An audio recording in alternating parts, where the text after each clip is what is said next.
말씀 창세기 22장 5절 말씀과 히브리서 11장 17절에서 19절의 말씀을 우리 같이 합독으로 읽도록 하겠습니다.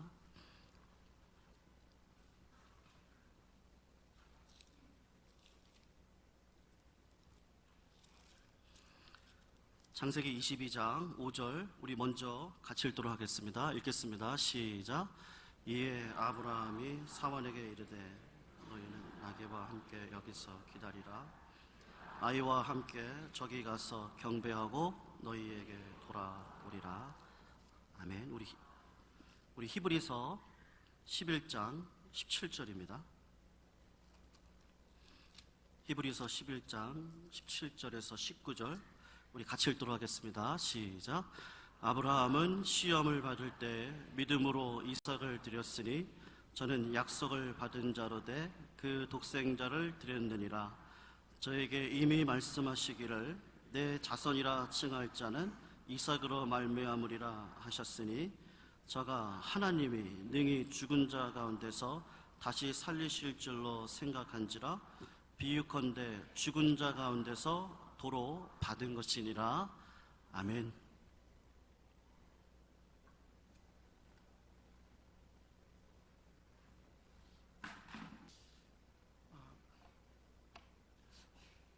어떤 세 사람이 죽어서 하늘나라에 가게 되었습니다. 그 세 사람의 영혼은 천사들과 함께 자신의 육신이 장례를 치르고 가족들이 슬퍼하는 장면을 보고 있게 되었습니다. 그 장례식을 가만히 보고 있는데 천사가 그 세 사람에게 물어봅니다. 저 땅에서 지금 자네들의 장례식이 집례되고 있네. 혹시라도 자네들에게, 가족들에게 마지막으로 나를 위해서 듣고 싶은 말이 있는가? 이렇게 물어봤습니다. 그 말을 들은 한 영혼이 이렇게 대답을 한 거죠. 저는 자녀들에게 우리 아버지는 참으로 자상하고 좋은 아버지였다. 이 땅에서 우리가 존경할 수 있는 가장 위대한 분은 우리 아버지다. 이런 고백을 듣고 싶습니다. 이 말이 끝나자마자 장례를 치르고 울고 섰던 그 영혼의 아들이 장례식장에 참석했던 사람들에게 똑같은 말로 고백을 했습니다. 우리 아버지는 참으로 좋은 자상한 아버지였고 이 땅에서 존경할 수 있는 가장 위대한 분이었습니다. 두 번째 사람이 천사에게 이야기를 했습니다. 나는 참으로 하나님이 주신 사명과 비전에 성실하고 충성한 사람이었다고 듣고 싶소. 한참이나 울었던 그 영혼의 자녀들도 똑같이 사람들에게 고백을 했습니다. 우리 아버지는 참으로 이 땅을 살아가는 동안 하나님으로부터 받았던 사명과 비전에 충실했던 분이었습니다. 그런데 앞에 있던 두 사람의 이야기, 그 두 영혼의 이야기를 그리고 자녀들의 대답을 들으며 놀랍게 바라보고 있던 마지막 세 번째 사람은 깊은 생각을 한 끝에 천사에게 이렇게 이야기를 했습니다.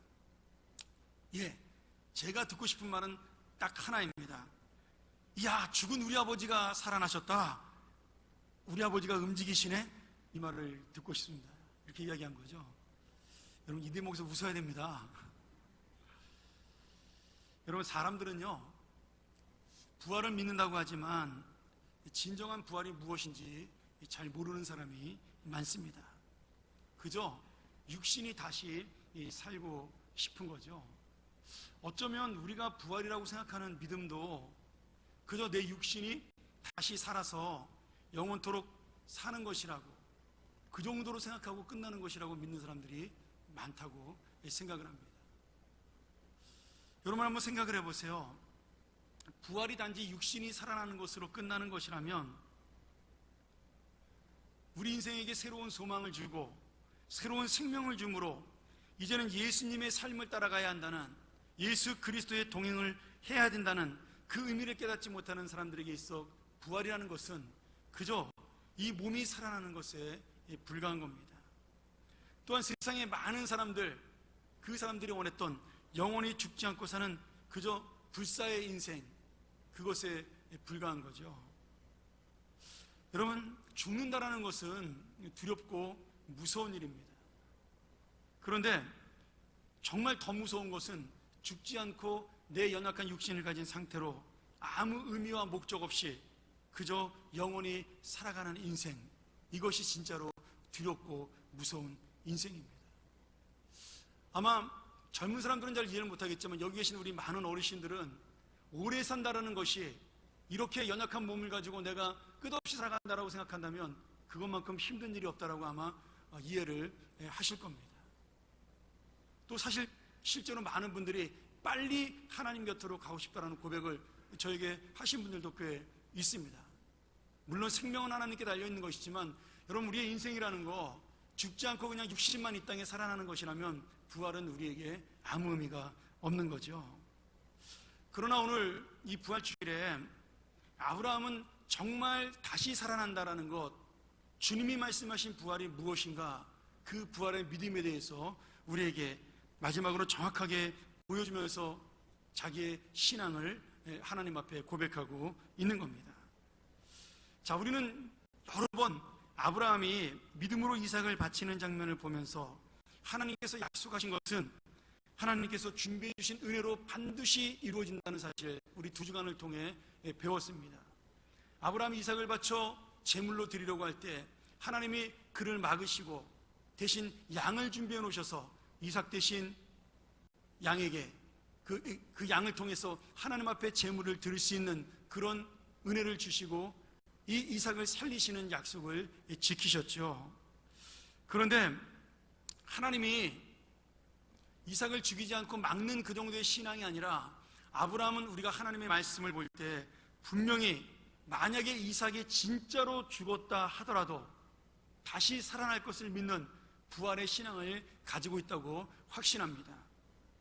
왜냐하면요, 우리가 읽은 창세기 22장 5절에 보면 아브라함이 같이 왔던 종들에게 하는 말을 보면 우리가 알 수가 있습니다. 다시 한번 볼까요? 창세기 22장 5절입니다. 우리 한번 같이 읽도록 하겠습니다. 이에 아브라함이 사환에게 이르되 너희는 나귀와 함께 여기서 기다리라. 내가 아이와 함께 저기 가서 경배하고 너희에게로 돌아오리라. 자, 여기 돌아오리라는 말이 히브리어 원문에 보면 웨나슈바라는 말입니다. 근데 우리 성경에는 이유를 모르겠는데 안타깝게도 중요한 큰 단어 하나가 빠져 있습니다. 지금 아브라함이 뭐라고 얘기했냐면 내가 아이와 함께 가서 저기 가서 경배하고 너희에게로 돌아오리라, 이렇게 얘기했어요. 그런데 너희에게로 돌아오리라고 말했을 때 그 앞에 정말 중요한 단어가 하나 빠져 있습니다. 이게 뭐냐면 우리가 함께 돌아오리라, 이 단어가 빠져 있습니다.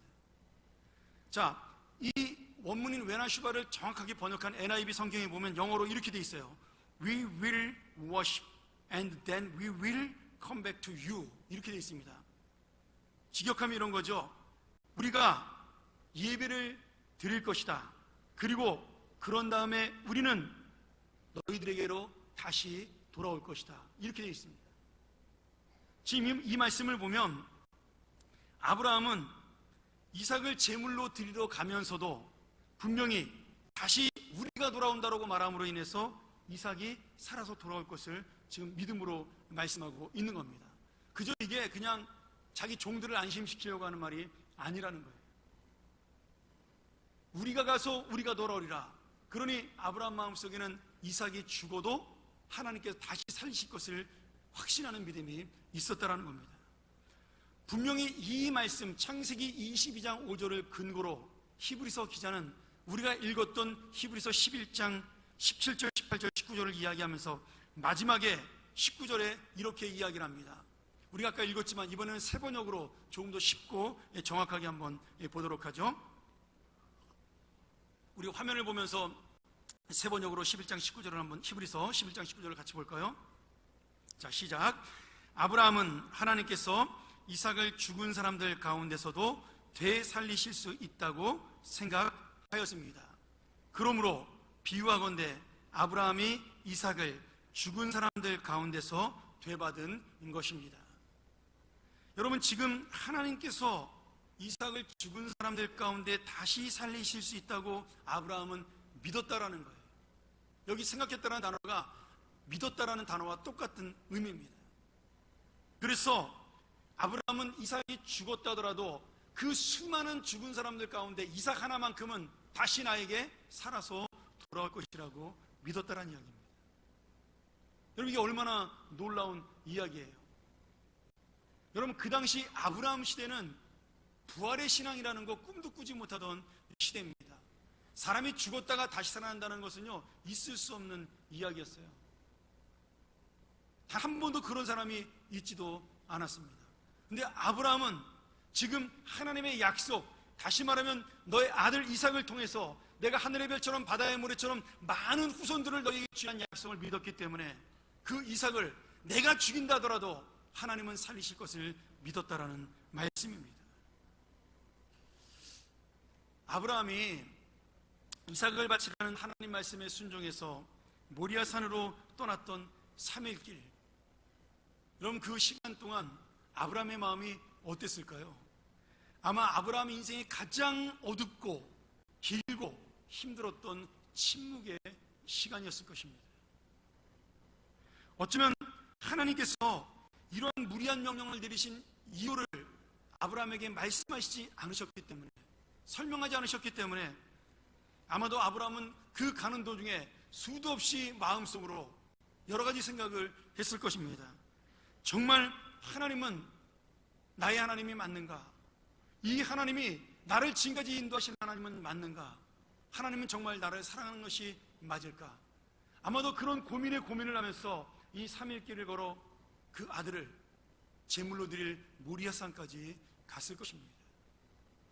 근데 여러분, 놀랍게도 아브라함이 이 3일 동안의 긴 침묵 속에서, 하나님의 대답 없는 침묵 속에서 깨달은 결론이 무엇이냐? 나는 그래도 하나님을 믿는다입니다. 이에 대해서 믿는 것이 아니라 그분이 하나님이기 때문에 믿는 것입니다. 할렐루야. 여러분, 자녀가 부모를 믿는 것은요, 이해해서 믿는 것이 아닙니다. 자녀가 부모를 의지하는 것은 그분을 지식적으로 알기 때문에 의지하는 것이 아니에요. 왜 의지합니까? 아버지고 엄마기 때문에 의지하는 겁니다. 본능적인 사랑이죠. 본능적인 기대감이죠. 예전에 제가 어떤 드라마인지 기억도 안 나지만 하도 오래전에 봐서, 드라마 속에 아버지가 굉장히 못된 아버지예요. 술주정뱅이에 엄마는 집을 도망가 버린 그런 가정이었습니다. 이 아빠가 애를 키우다 힘드니까 매일 저녁 때 와서 애를 때리고 야단을 치고, 너 때문에 내 인생이 이렇게 되었다라고 아이를 구박합니다. 그러다가 결국 몸에 병까지 들게 돼요.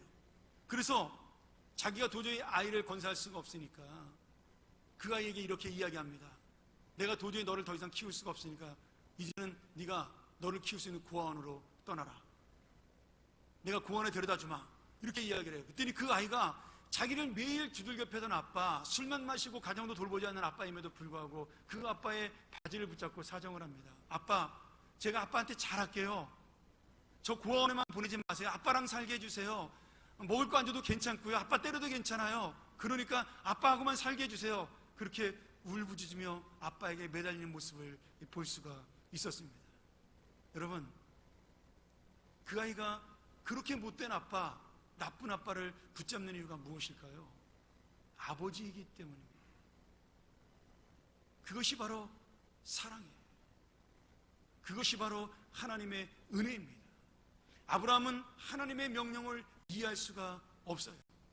자기의 이 연약한 지식으로, 무능한 지식으로 하나님의 그 놀라우신 섭리를 전혀 깨달을 수가 없었습니다.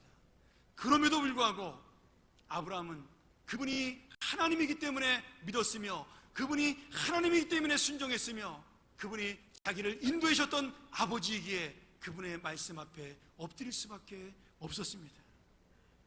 사랑하는 여러분, 이 믿음은 결국 아브라함의 부활을 믿는 신앙으로 나아가는 이유가 되는 것이죠. 그래서 믿음은 이해가 아닙니다. 믿음은 지식이 아니에요. 믿음은 약속을 믿는 순종입니다.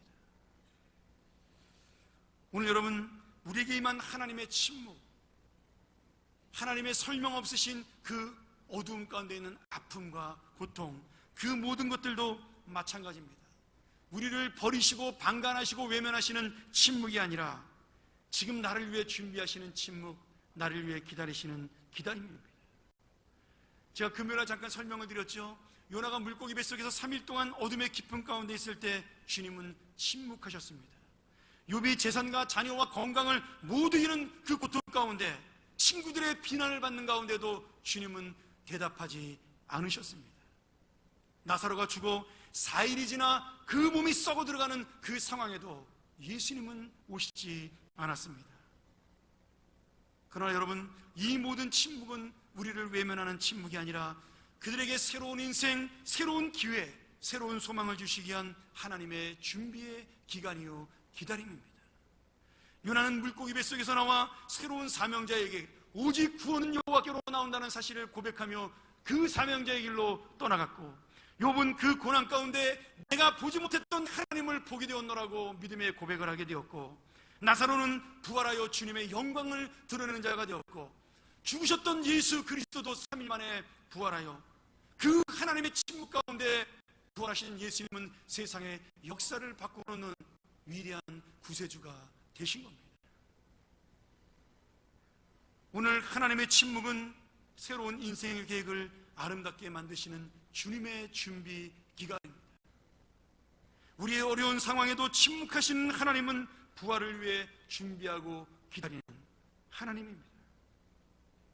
그러니 여러분, 오늘 우리에게 주어진 부활신앙은 단지 내가 죽으면 천국 가고 그 다음에 육신이 부활한다는 그런 미래의 소망을 말하는 것으로 끝나는 것이 아니라, 오늘 이 자리에 지금 어떤 어려움 가운데서도 절망하지 아니하고 아브라함처럼 우리의 삶에서 믿음의 결단을 하며 살아가게 만드는, 내 모든 것을 주님 앞에 의지하게 만드는 진정한 힘이요 능력이요 소망입니다. 오늘 우리가 죽음을 두려워하고 싫어하는 이유가 무엇일까요? 이 주님이 함께 하시는 부활에 대한 지식을 몰라서도 아닙니다. 우리가 보지 못해서도 아니요, 오직 내 안에 이 부활의 믿음과 능력과 소망이 없기 때문입니다. 아브라함 같은 믿음이 없기 때문이에요. 그러니 여러분, 우리가 어떤 마음으로 오늘 부활절을 맞이해야 되나요? 내가 죽지 않고 하루하루를 살아가는 것이 부활의 신앙이 아니라, 오늘 죽어도 하나님의 이유 없는 침묵 속에 내가 고통을 당하여도 하나님께서 나를 통하여 이루시기 원하는 하나님의 역사와 섭리를 믿는 부활의 신앙, 그 긴 침묵 속에도 하나님은 나를 도우시고 인도하신다는 그 놀라우신 소망의 믿음, 그리고 다시 부활하여 우리를 새롭게 세우실 예수 그리스도를 믿는 그 믿음, 아브라함처럼 죽은 아들도 다시 하나님의 약속을 지키기 위하여 살리신다라는 그 믿음, 그 믿음을 가지고 사는 것.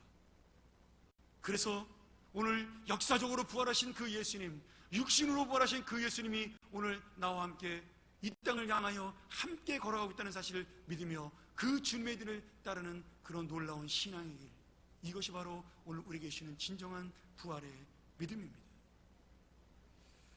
오늘 우리도 아브라함처럼 이 놀라운 부활의 신앙을 마음에 담고 오늘의 고통과 두려움을 이기고, 오늘 내 손을 바라보며 내 못자국을 바라보며 내 옆구리에 창자국을 바라보며 믿는 자가 아니라, 오늘 예수 그리스도의 그 놀라운 말씀을 바라보며 소망을 바라보며 너희는 마음에 근심하지 말라 말씀하신 그 주님의 은혜를 기억하며 오늘 진정으로 이 부활을 내 마음속에 받아들이고 믿으며 살아가는 귀한 믿음의 용사가 되기를 주의 이름으로 간절히 축원합니다.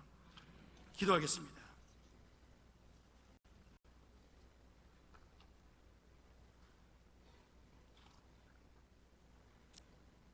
전능하신 아버지 하나님, 오늘 이 부활의 아침 우리에게 허락하신 주님의 은혜를 감사하며, 내가 부활의 소망, 2000년 전에 일어났던 예수님의 역사적 사건으로 끝나는 것이 아니라 오늘 내 인생 속에, 내 육체 속에, 내 영혼 속에, 나의 미래 속에, 나의 계획 속에, 나의 모든 삶 속에 임하시는 주님의 놀라운 소망을 믿게 하여 주시옵소서. 이 부활이 나의 생명이 되시며 나의 소망이 되시며, 이 부활의 은혜를 통하여 믿음을 통하여 이 땅을 더욱 힘있게 살아가는 의미 있고 목적 있는 주님의 인생 되게 하여 주시옵소서. 예수님의 이름으로 간절히 기도하옵나이다. 아멘.